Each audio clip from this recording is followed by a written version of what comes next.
Hello everyone, welcome back to Shobha tutorial.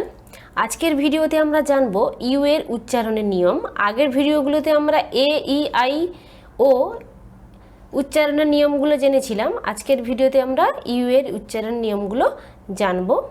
তো your মতো তো উচ্চারণ হয়ই, কিন্তু সব ক্ষেত্রে সেটা ইউ থাকে না। কখনো আর মতো হয়, কখনো উর মতো হয়, কখনো ইউর মতো হয়। তো ইউ কখন আর মতো হয়?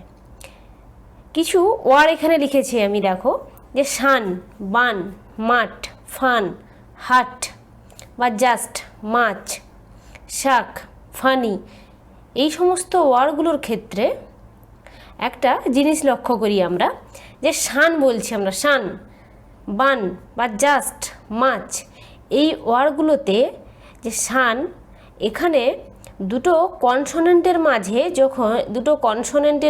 যখন ইউটা থাকছে ভাওয়েল হিসেবে, দুটো কনসোনেন্টের মাঝে যখন ইউ থাকছে, তখন ইউ এর উচ্চারণটা আর মতো হবে। কি বললাম? দুটো কনসোনেন্টের মাঝখানে যখন ইউ থাকবে, তখন ইউ এর উচ্চারণ আয়ের মতো হবে। আবার যখন কোনো কিছু অপোজিট আমরা করতে যাই না, যেরকম নোন থেকে আননোন, কমন থেকে আনকমন, ইউজুয়াল থেকে আনইউজুয়াল, মানে কোনো শব্দের শুরুতে যদি আন থাকে, তবে ইউ এর উচ্চারণ আয়ের মতো হবে। দুটো ক্ষেত্রে হবে ইউ এর উচ্চারণ আয়ের মতো। দুটো কনসোনেন্টের মাঝখানে ভাওয়েল থাকলে, মানে ইউ থাকলে, তখন ইউ এর উচ্চারণ আয়ের মতো হবে। আর কোনো শব্দের শুরুতে যদি ইউএন থাকে, সেক্ষেত্রে ইউ এর উচ্চারণ আয়ের মতো হবে। এরপর ইউ এর উচ্চারণ কখন উর মতো হবে? পুল, ফুল, বুল, ফাউন্ড, রাউন্ড, বাউন্ড, এরকম যে আমরা বলছি পুল, ফাউন্ড। দেখো এখানে পুল বলছি, পুল। কোনো শব্দে ইউ এর পরে যদি ডবল এল থাকে, ইউ এর পরে ডবল এল যেসব ক্ষেত্রে আছে, সেসব ক্ষেত্রে আমরা ইউ এর উচ্চারণ উ হচ্ছে, পুল, উ, হর্ষর মতো উচ্চারণ হচ্ছে। কিন্তু আবার এখানে ফাউন্ড, ফাউন্ড মানে ও এর পরে ইউ বা ইউএনডি থাকলে, তখন ইউ এর উচ্চারণ কি হচ্ছে? উ এর মতো হচ্ছে। এরপরে আমরা দেখব ইউর উচ্চারণ কখন ইউ এর মতো হবে। কোনো ওয়ার্ডে যদি ইউ থাকে এবং সেই ওয়ার্ডের শেষে যদি ই থাকে, তবে ইউ এর উচ্চারণ ইউ এর মতো হয়।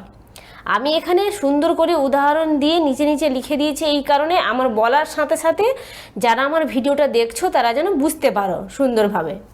কি বললাম? যে কোনো ওয়ার্ডে যদি ইউ থাকে এবং সেই ওয়ার্ডের শেষে যদি ই থাকে, তবে ইউ এর উচ্চারণ ইউর মতো হবে। মানে এখানে ইউ আছে এবং দেখো সবগুলোর শেষে কিন্তু ই আছে।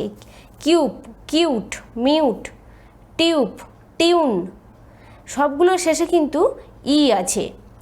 এই ওয়ার্ডটাতে ইউ আছে এবং শব্দের শেষে ই আছে, তার জন্য এখানে ইউ এর উচ্চারণ ইউ এর মতো হচ্ছে।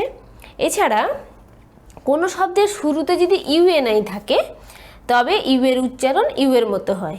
এরকম ইউএনআই দেখো, ইউনিট, ইউনিফর্ম, ইউনিভার্সিটি, সবগুলোর ক্ষেত্রে ইউনিয়ন, সবগুলোর ক্ষেত্রে কিন্তু ইউএনআই আছে শব্দের শুরুতে, তার জন্য ইউ এর উচ্চারণ ইউ এর মতোই হয়েছে।